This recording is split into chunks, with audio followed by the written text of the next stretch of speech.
Chris Garland. Right now, brothers and sisters, I want you to get on your feet at home. Put your hands together for the president and founder of the National Action Network, the Reverend Dr. Al Sharpton.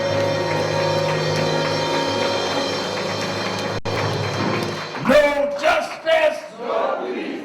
No justice, no peace. No justice, no peace. No justice, no peace. No justice, no peace. What do we want? Justice. What do we want? Justice. What do we want? Justice. When do we want it? Now. When do we want it? Now. When do we want it? Now. When do we want it? Now. Fist bump the person next to you, tell them you love them.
National Action Network Change Ensemble, give them a big hand. Give them a big hand. Certainly we're happy to be with you another Saturday morning for the Saturday Action Rally. For you that are here at the House of Justice, 106 West 145th Street in the Village of Harlem. And for you that are listening live on 1190 WLIB AM in New York, you that are watching us around the country on nationalactionnetwork.net, and we'll be on shortly on Impact Television. We are happy to be here to give you another week report on where the action is. Give a hand to our presider, Attorney Michael Hardy, and our musical director, the Reverend Minister Tyrone Richardson. Certainly we are happy giving a salute to our women. National Action Network is 30 years old this month, and every year of our existence, we recognized and work with Women's History Month. But in the movement, every month is Women's History Month. But I want to thank the Women's Auxiliary of the New York chapter and Sister Lisa Hobbs, who's now the president of the Auxiliary this term. We call her Goldie. And I must say, we are talking about women. We honored, of course, every week she's with us, Gwen Carr, the mother of Eric Garner. And I must say today, as we sat and listened, this has been one of the most substantive women auxiliary speaking. First, Gwen and I didn't come in because my friend Crystal McCrary was speaking. And Gwen said she called and told she was nervous. And that maybe she'd be more nervous as we was out here. So we was listening on the radio in the back. And she cranked up and did a great job. I thought she was gonna preach. Start talking about her birth certificate unknown. I thought she was getting ready to preach. And Crystal was good. And you do not know, not only for those here, but in Radio Land, how many young women need to hear a woman that they watch her films and read her books talk about where her roots come from. Because they need to know they're not the only ones that were born under circumstances that we used to hide, but now we can deal with in pride. You don't need to hide where you come from. First of all, you didn't choose where you come from. So nothing to hide because you didn't do it, it was done to you. But the story is the glory that you came from that and made it through anyhow. And Crystal is an accomplished writer and film producer and is the wife of one of the leading candidates for mayor of New York, Ray McGuire. So I wanted to know she did a great job, and her and Gwen was talking about she called her, Rachel Noling was talking about she called her, but she don't need nobody to call, just turn on the mic. Crystal, no. Now I know she's not talking private, because she will tell you what's got to be said, but she did her public speech today. Give her a hand, Crystal McCrary. I might say Crystal McGuire. Now, since we, and then my Bishop Taylor came and gave us some update, he's gonna do more, but then I heard him talking about he slipped in Sister Young. And I looked at Gwen Carr and said, oh, he slipped in a candidate. I gotta call our general counsel, but then our general counsel sitting out here helping him slip her in. He part of the slip, so give a hand, Bishop Taylor and Sister Young. In the 26th district. Now I want Sister Young to know you running, but we already got one elected, and that's the mayor of Queensbridge Houses here every week, Rodney Jones. We elected him the mayor of Queensbridge Houses. But then let me say that we have had, every week we do inspirational speakers. We've had none better, more substantive, more on the issues, and more courageous than our own speaker this morning. I've known her, I've watched her, Reverend Dr. Q. English is the real deal.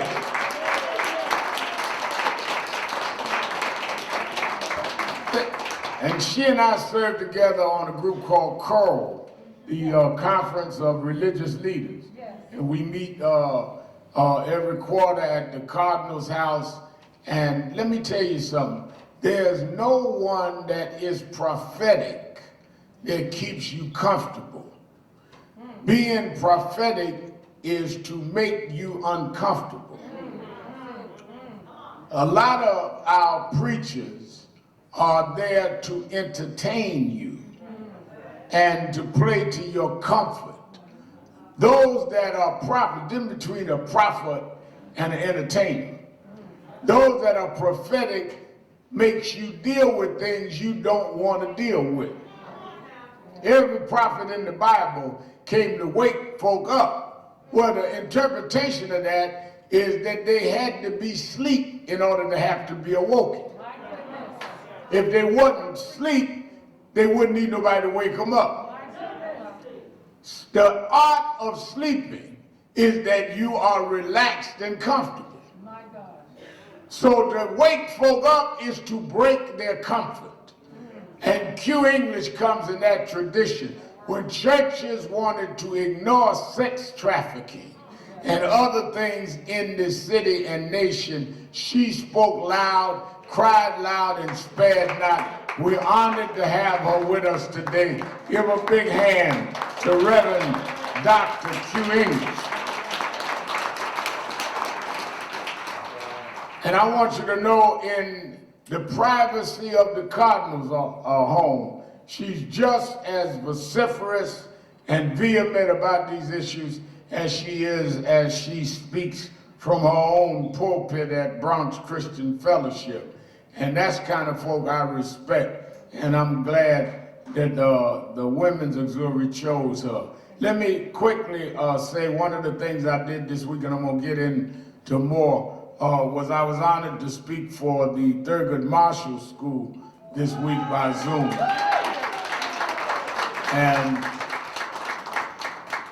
And one of our huddle members, Lamine Cohn, was the one that arranged it, and some of our young people are there. I want to congratulate Lamine and all of the youngsters that graduated at Thurgood Marshall.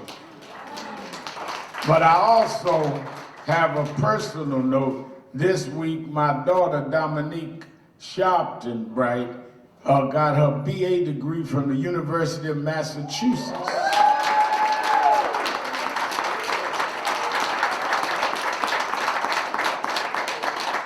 She got her degree in interdisciplinary studies from UMass, and she graduated cum laude. I told her, I told her, Talik, her daddy came through, thank you, Lord.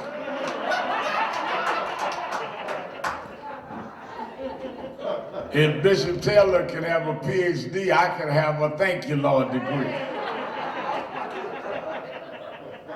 But we make children that come, Lord. I didn't want to ask her what come, Lord meant, but she got it, so. Let's welcome our family watching from Impact Television.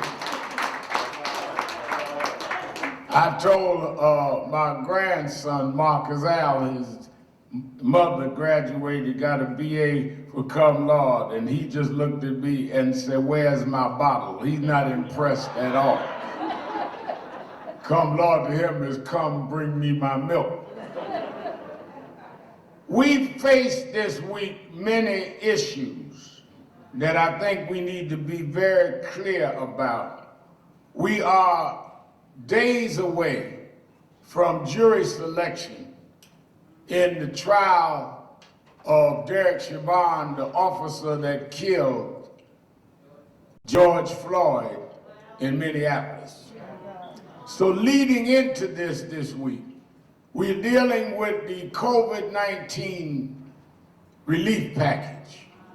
Now, President Biden had recommended a $1.9 trillion relief package. It is being opposed by many in the Republican side of the aisle. Now, what is interesting to me about that is that they gave a tax break to the wealthy that cost about as much. They would rather give a tax break to the wealthy than to give aid to people that suffer, being the loss of jobs, the loss of small businesses, and other matters like that. They don't want to relieve them for a pandemic that had their president dealt with more responsibly and listened to the health experts, they would not have been in the need for this in the first place. So let's remember now, this was not a self-inflicted wound on citizens. Not that we went out doing nothing.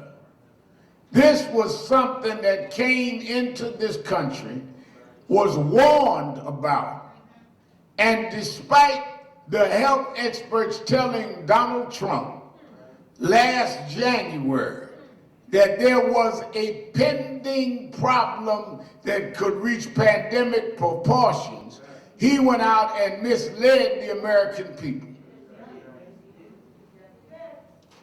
You don't have to take my word for it. He admitted it on tape to Bob Woodward for Bob Woodward's book that he didn't want to scare the people. What he didn't want is he didn't want people to feel that things were not as rosy as he proposed they were under his presidency. Let me tell you something. When Q English was talking about things left in the house, there is a strange habit people have of trying to act like because you make things look good that things are good. That's right. That's right. You must always, I don't care if it's your house, your job, or the community, you must always deal honestly with the issues at hand, because things are not going to solve themselves.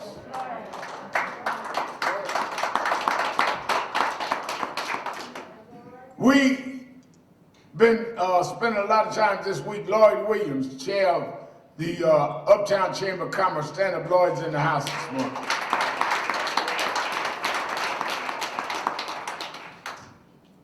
We've been spending a lot of time this week dealing with the issue of black communications. This radio station we on Saturday mornings, the black newspapers, black magazines, all are being challenged in terms of advertisement and ownership.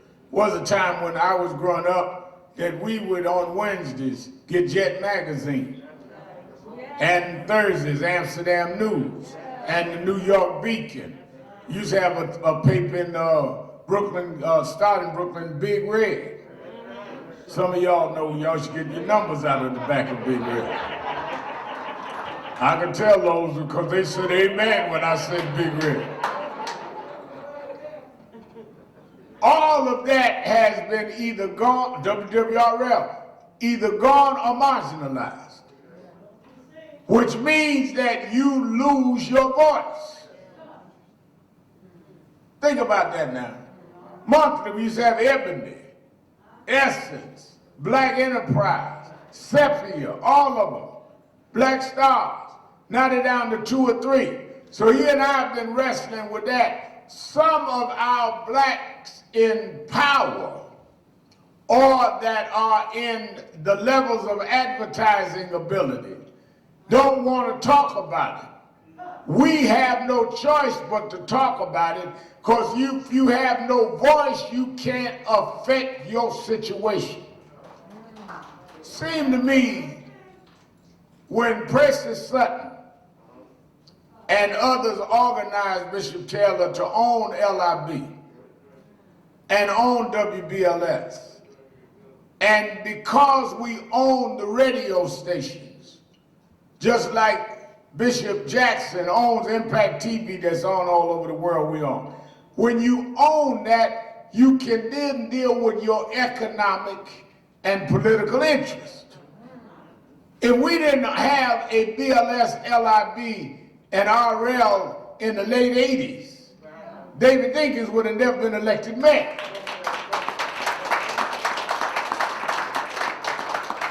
So here we are, Crystal, in the 21st century, in New York City, and don't own black radio stations.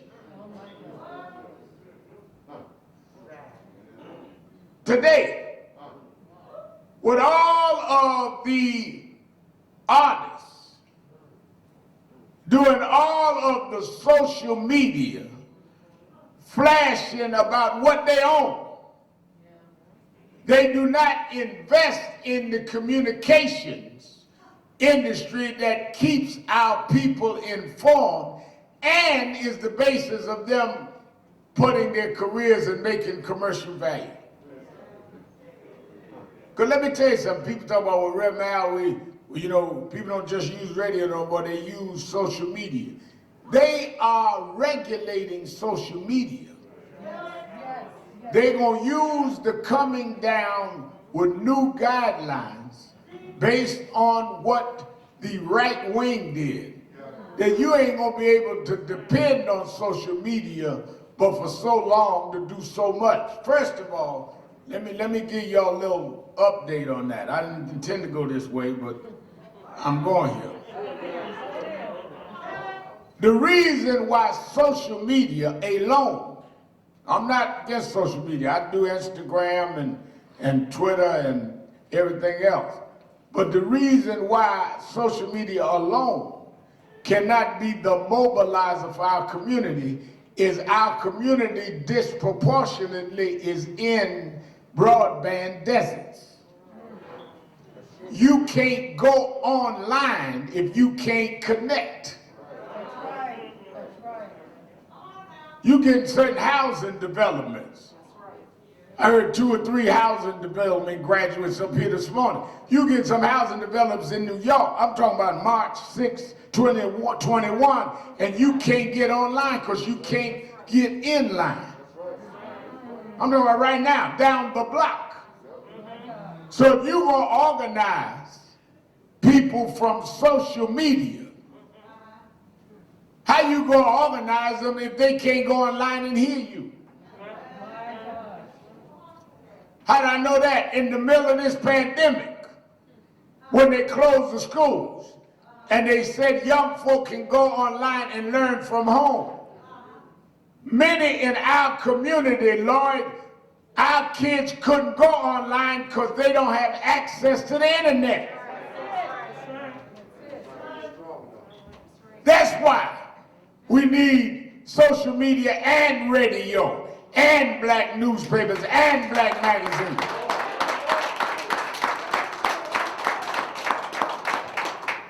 That's why I do radio every day. My show on MSNBC every Saturday, Sunday night, and others. Because you gotta be able to tell your story. Yes. To think that we are in 21 and have less ability to communicate than we did 20 years ago. You tell me, show me a Harold Washington, I'll show you a WVON radio. You show me Coleman Young, I'll show you the station in Detroit. Crystal know that.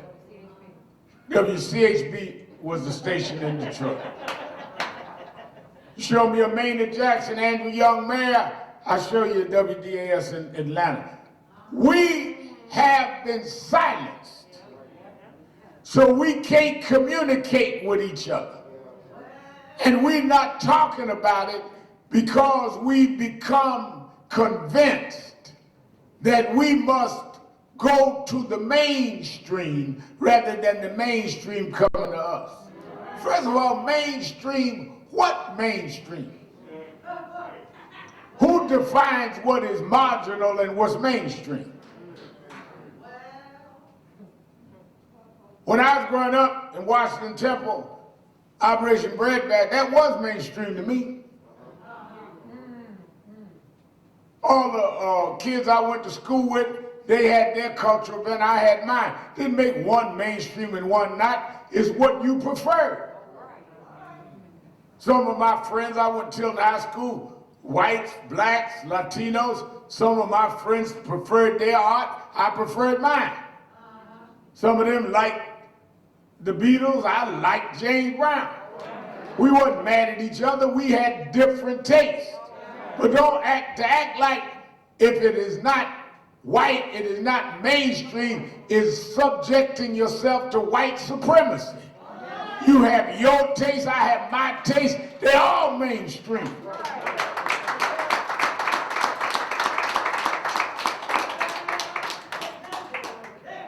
We are, in my opinion, we are in the middle of a situation that if we can rise up and do what we're supposed to do, it can go to changing for the better. Or if we don't, Bishop, it will get worse. What I mean by that?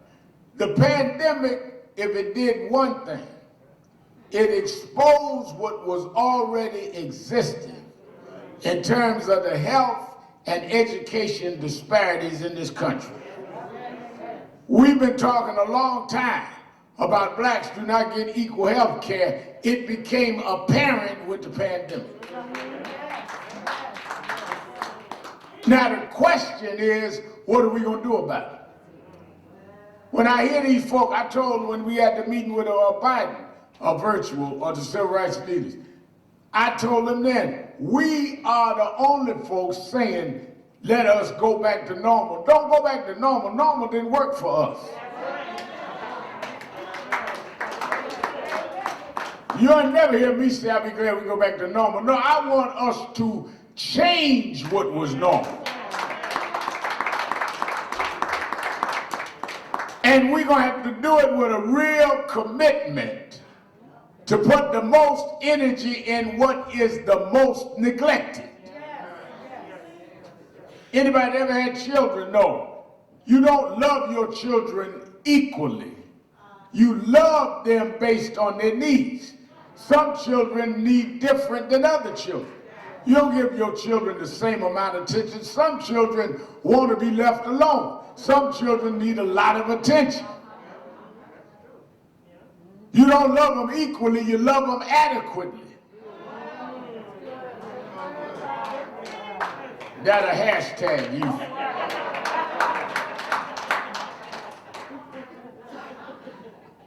We need adequate attention in the black community.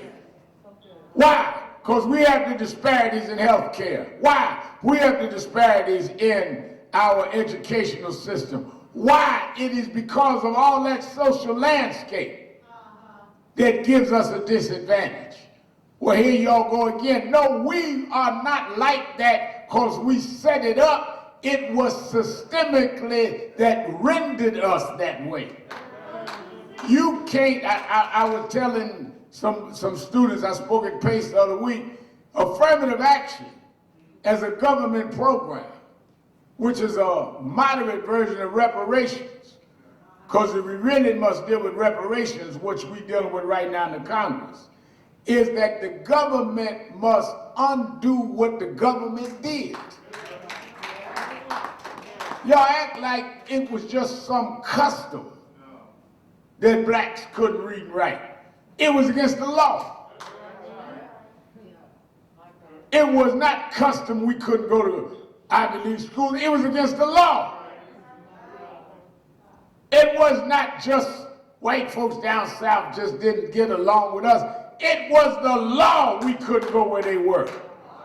If you put us by law in an inferior position, then when you change the law, you must compensate for those you made suffer under the law.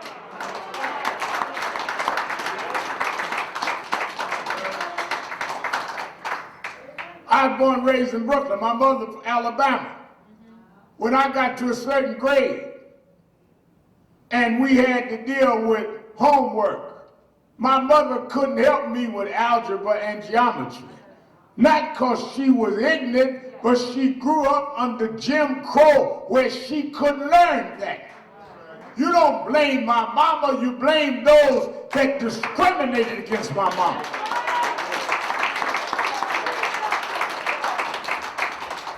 So I and other blacks had to go to school and compete with students that had the best teachers and the best home training and had parents that could help show them what our parents couldn't. That's why you owe reparations, because it went from generation to generation. We are still recovering from what you did to our great-grandparents.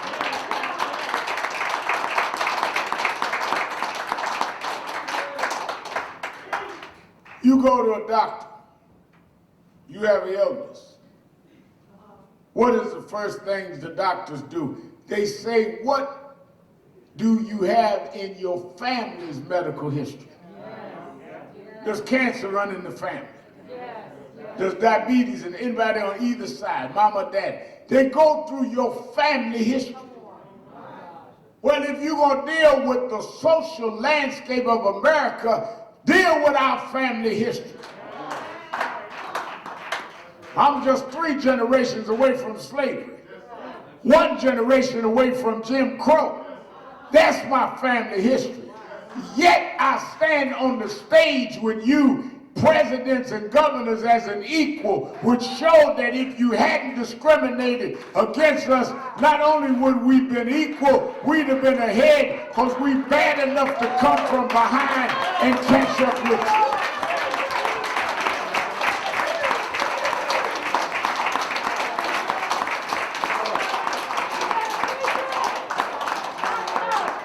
I caught up with you in the race, even though you had a mile advantage at the start, which means I can run faster than you. So here we are in a pandemic, on our way out. Come out with the unemployment numbers yesterday for February. Watch this. The only people who unemployment went up was black folks. That's why y'all need black media, because nobody told y'all that. Black unemployment went up 0.7%. We are at 9.9% unemployed. Almost 10% unemployed. Whites 5.6% unemployed. So they must be in this relief package. How we deal with the disproportionate impact on this pandemic's economic impact on the citizens of the country. It must be addressing the disproportion in our community. Why is it disproportionate in our community? Because we are the ones that do the work that are easily expendable. That's got to be in the legislation. They're arguing about unemployment. They got to deal with Joe Manchin. Let me tell you something. When Manchin said that he wouldn't vote for $15 minimum wage, when Manchin said that he wouldn't vote for an extension of the supplement on unemployment insurance at $400, got to come to 3. And people were talking about how one man would wield this kind of influence. They marvel when they do it. But we send people, Reverend Dr. English, that do not use their power the same way. It's time for us to quit sending weak folk in the room with strong folk.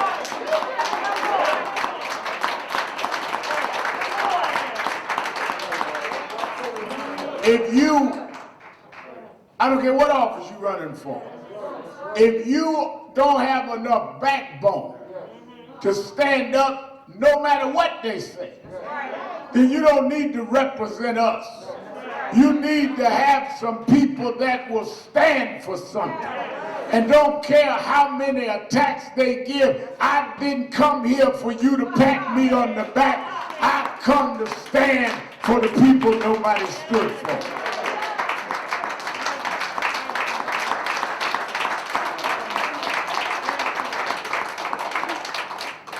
That goes right into the church. Reason why we have had some levels of leveling off and not having the progress we need is many of our churches are being led by people that want to be served rather than be of service. I'm going to say that again. You can't have a ministry that's all about worshiping the pastor and the bishop and the archbishop and the whatever title you want, rather than deal with how the church is going to be of service. Bishop Taylor and I talk about that all the time. Something wrong when I go to church to preach, and the biggest auxiliary in the church is the pastor's aid committee, and only 4 folk in the missionary board. 4 missionaries and 50 pastors' aides. something sick about that.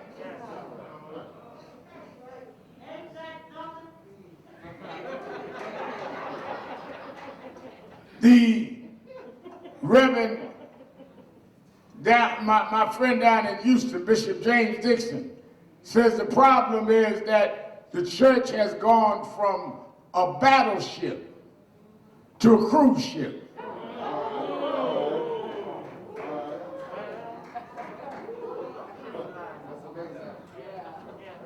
Church used to be a battleship.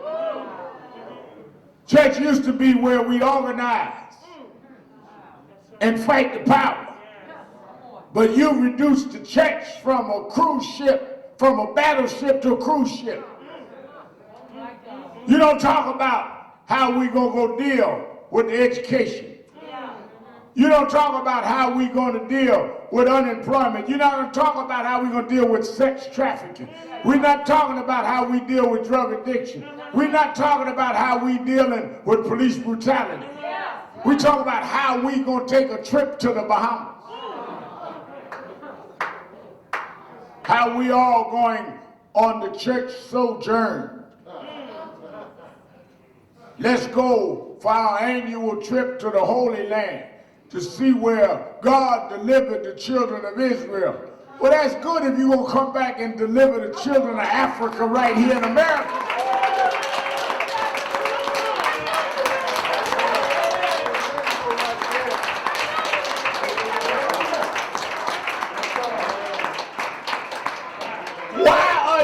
Studying about an exodus?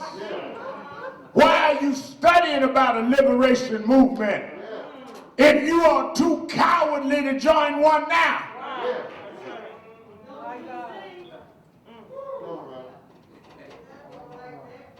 God told Moses, go tell Pharaoh to let my people go. Well, what did God tell you, Reverend? Well, God got laryngitis now. God's still talking. You're not listening.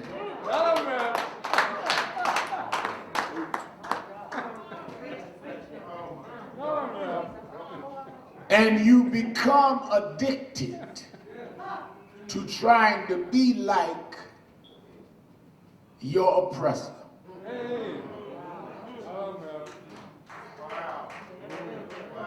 Let me tell you this. When Moses led the children out of Egypt, out of bondage, I'm telling you, a lot of us missed this. When he led them out, and they got to the Red Sea, and God opened up the Red Sea and delivered them dry land in the middle of the Red Sea, and they went over and headed to the Promised Land. They say they wandered in the wilderness 40 years, and they started building trinkets. They started having golden calves. I thought about the golden calves last week when they had a golden Donald Trump statue.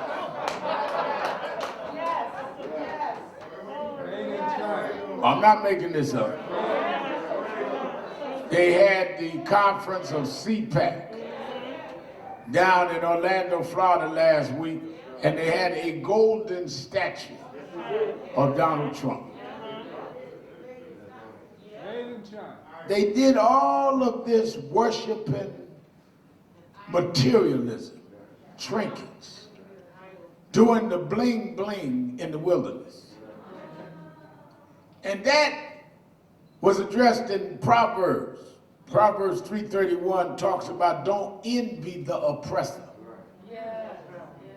And what has happened to us, Reverend Bodley, is that we have too many of our preachers that envy the oppressor rather than fight the oppression.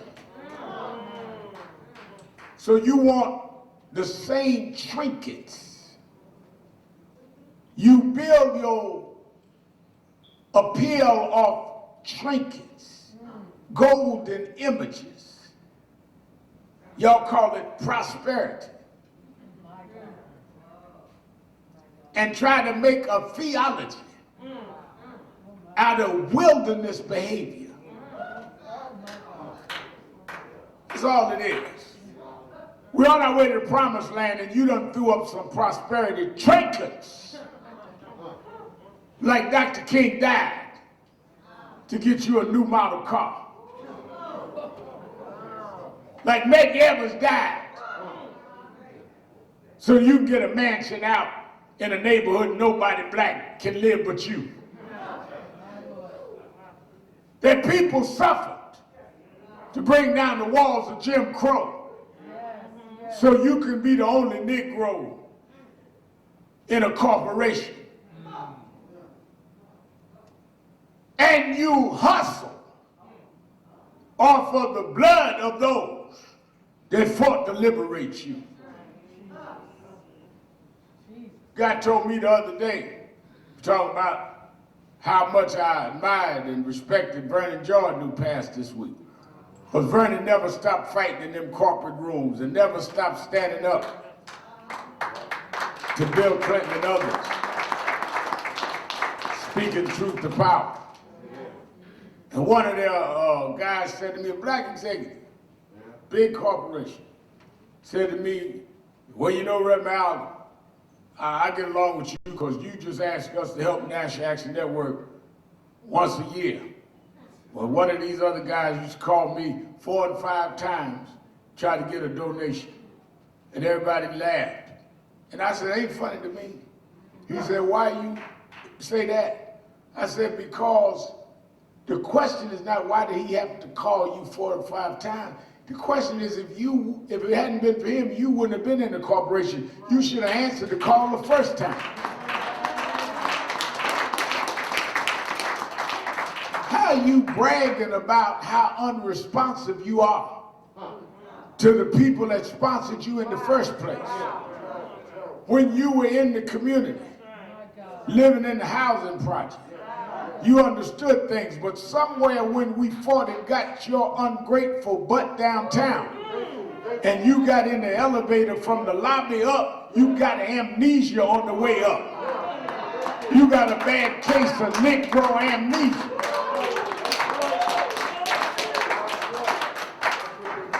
They didn't send for you. We forced you on them. They didn't intend to hire you. We made them hire you. Folks marched. Folks went to jail. Folks left their family to put you in position to take care of your family. And you sitting there behind a glass wall, behind a desk, bragging about what you don't do. Why they go in another room and laugh at you? Because they know the only reason you up there is because of folk like us. You ought to invite me up twice a year just to remind them what we'll do if you ain't up here.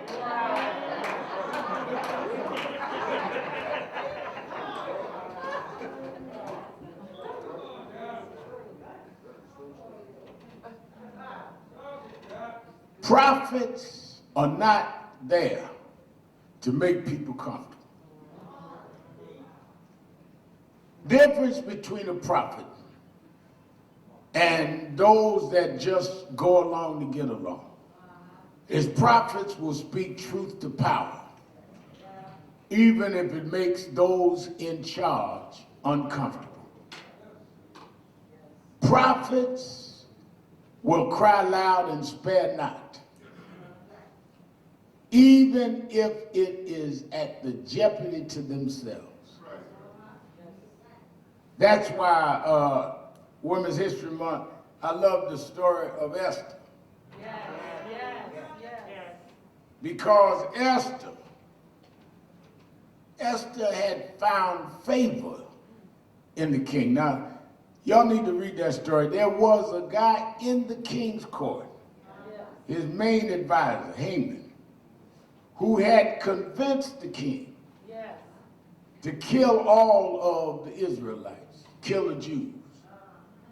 There's always a Haman that always wants to afflict the oppressed, and that will play to the worst side of those in power.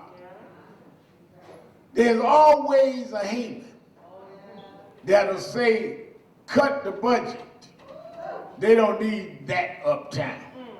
There's always a Haman that says it doesn't matter that blacks are doing 3 to 5 times more jail time than whites for the same crime, same criminal background. Just build more jails. There's always a Haman that don't care about our daughters being put in situations that they make money off of legalizing their bodies when we should stand up and say you will not use our children that way. There's always a Haman. But Haman is the bad news. The good news is that God has a way of challenging somebody to stand up to the king. And there was, for Haman, there was a Mordecai. And Mordecai kept preaching the truth. If you read the Bible, Mordecai was the stone in the flesh of Haman. Mordecai was the annoyance. You know how they talk about some of us that are active. We get on their nerves. Here we come again. Talk about a George Floyd bill. We just got through with the Eric Garner bill. Now y'all talk about a George Floyd bill. We keep annoying you. Yes. That's absolutely what we're going to do. We're going to annoy you till you get your knee off our neck. We're going to annoy you till you quit choking us to death. Yes.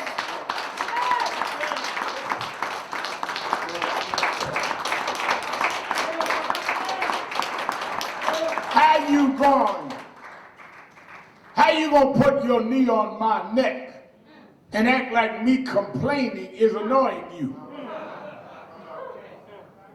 How you gonna put me in a headlock, choking the wind out of me, and I tell you I can't breathe? And you tell me, why don't you just shut up and keep the peace? That's why we got that slogan, no justice, no peace.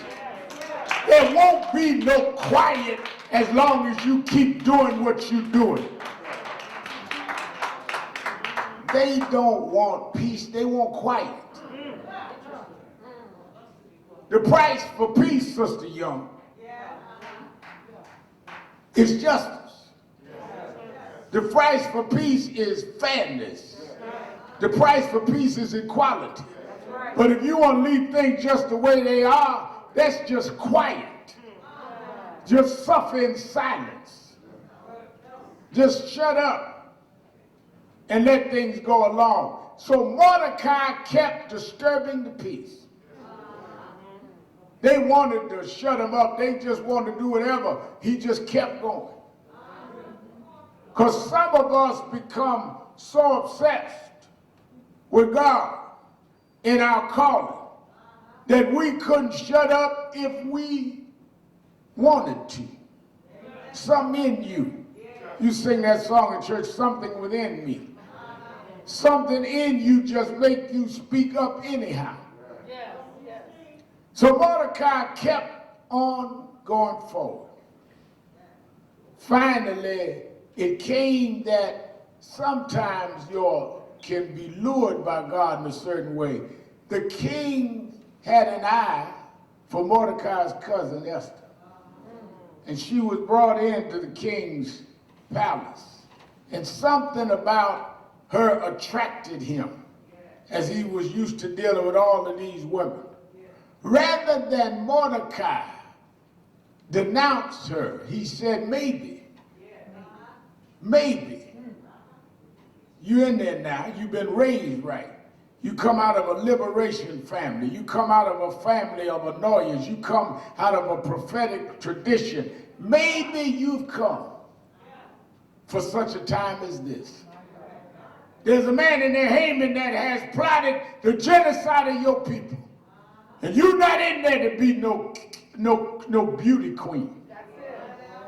You ain't in there to start posing on Instagram. Maybe you've come for such a time as this. I want you to go in and tell the king the plot that Haman has to wipe out your people. She said, wait a minute.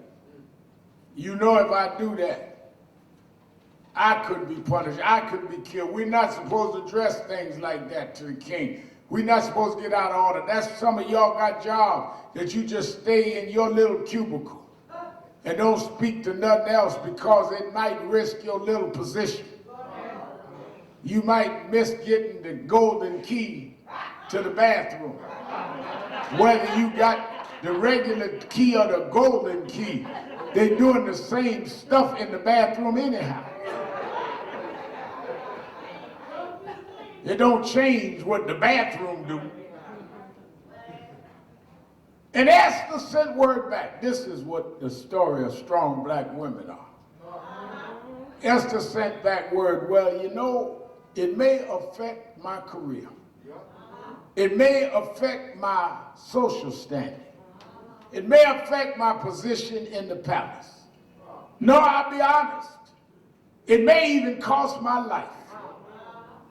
All I want y'all to do is fast and pray for me 3 days. That go back to a spiritual connection. That's why Creole English, we got to have folk that got some spiritual power in these positions, because you can't take some stands by yourself. You can't risk some things by yourself. Some stands you've got to reach inside and have the internal strength to say, not by might or by power, but by his will. I can do it because I can do all things through Christ that strengthen me. I can't do this by myself. She said, fast 3 days and pray 3 days.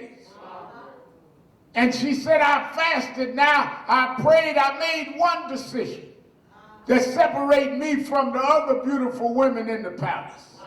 I made up my mind I'm going to do this, and if I perish, let me perish. But I'm going to see the king. You are not prophetic till you get to the I don't mind perishing side.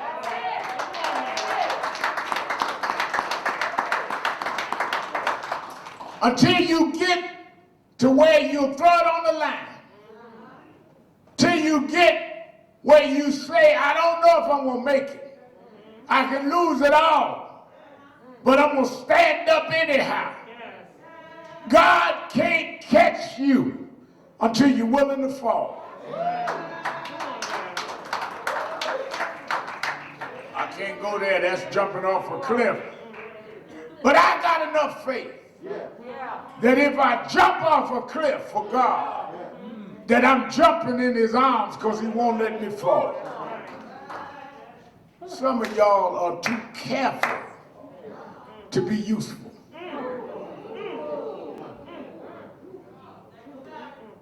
Some that are hashtag too youthful.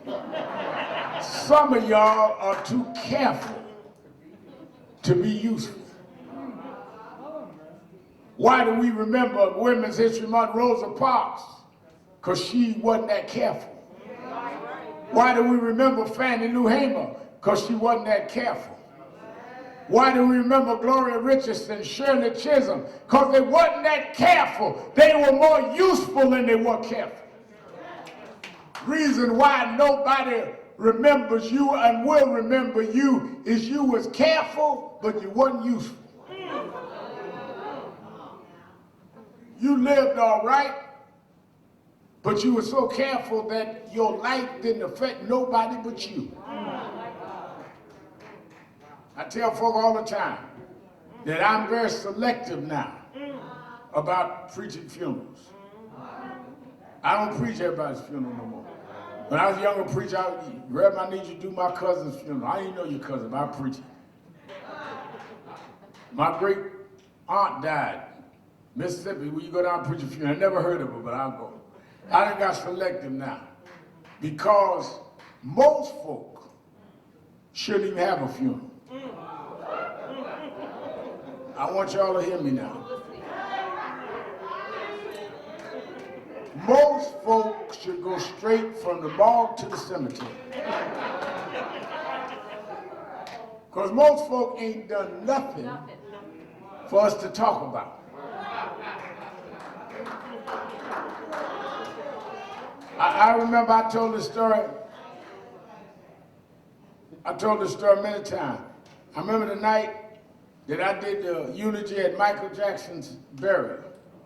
Spoke at the big memorial service, and then I spoke at the burial. And I remember we put Michael in the mausoleum, King of Pop, biggest artist of that time. And when we was coming out of the crib area, one of the biggest entertainers at that time, and now, stopped me and said, Reverend Al, I said, yeah. He said, I really was moved by that eulogy. I said, well, thank you. He said, no, it really got to me. I said, well, thank you. He said, I just want to say to you, if I go first, I want you to preach my funeral. And I looked at it and said, well, you're going to give me something to work with.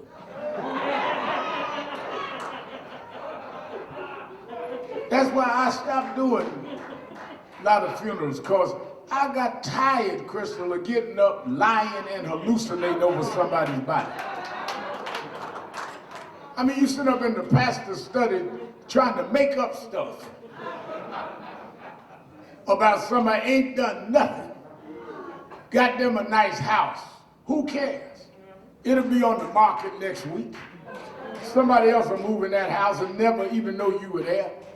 Got you a nice car. We'll ride all over Highway 5 in your car. Change the registration when we get ready.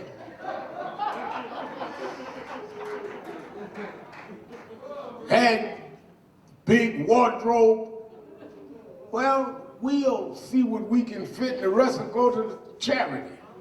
The only thing that will matter 2 minutes after you die is what you've done for more than yourself.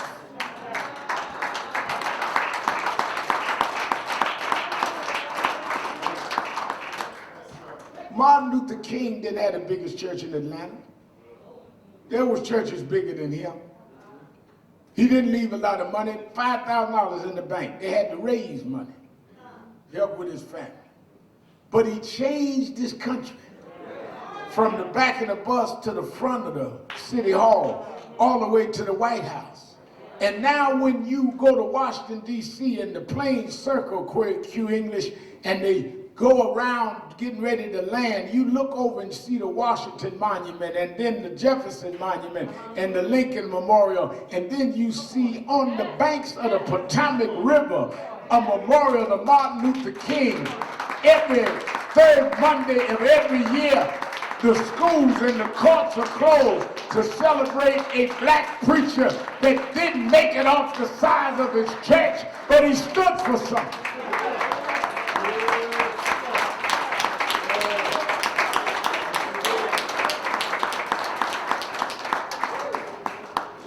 I remember when I was a teenager, I let you go. There was a short, diminutive woman in Brooklyn, Shirley Chisholm. I was youth director of her campaign for president. Men talked about her in the most unsavory way. Black men, black politicians, blacks in office refused to support her. And I was shocked. I'd grown up a boy preacher looking up to some of these men. I was shocked to be in the room the way they would talk about it. But Shirley said, I'm on board and I'm unbossed. If y'all ain't got a seat for me at the table, I'll bring me a folding chair. But y'all gonna respect me. Shirley ran in 72, was elected to Congress in 68. There've been a whole lot of folk elected since Shirley. Some black women, some black men. But the reason why half a century later we remember Shirley Chisholm, because she stood for something. Somewhere I read that if I be lifted up, not if you lift your name, not if you get your comfort, if I be lifted up, I'll draw all men unto thee. I'll give you eternal life. Your life and your name will live beyond your breath that's in your body, if you just lift me up. But he that findeth himself you egomaniacal, narcissistic folk, ye that find yourself shall lose it. But he that loses himself for my sake shall find it. I found myself joining a movement bigger than me. Come out of broken home. Daddy left when I was 10, left with my stepsister. I lost myself in saying I am somebody. I lost myself in saying no justice, no peace. I lost myself fighting for Yusef Hawkins, fighting for Michael Griffin. I lost myself. I missed my mega church. I missed my Cadillac. I lost myself standing up for the rejected. I missed my house in the suburbs, but I found myself standing up, crying loud, sparing not. Reverend, how'd you make it? My soul. I'll tell you how I made it. Storms in life keep on raging. Sometimes, even the day is hard to tell the night from the day. But I keep my eyes on the prize, because my soul is anchored in the Lord. Y'all are watching the sails on my boat. The winds can blow the sails, but the wind don't blow the anchor. My soul is anchored in the Lord.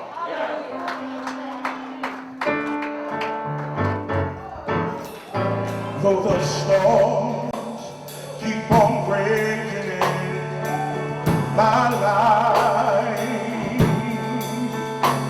and sometimes it's hard to tell the night from day, still that hope that lies within is reassured as I keep my eyes upon the distant shore. I know he'll lead me safely to that blessed place he has prepared. Oh, but if the storm don't cease,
Everybody's singing. Everybody's singing.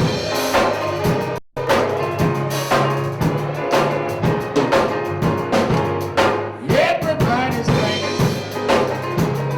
Singing like you mean it. Singing like you mean it.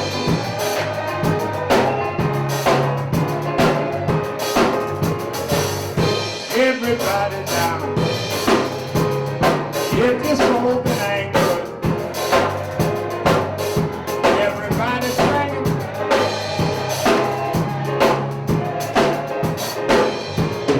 One more time, Lord. One more time, Lord. One body singing.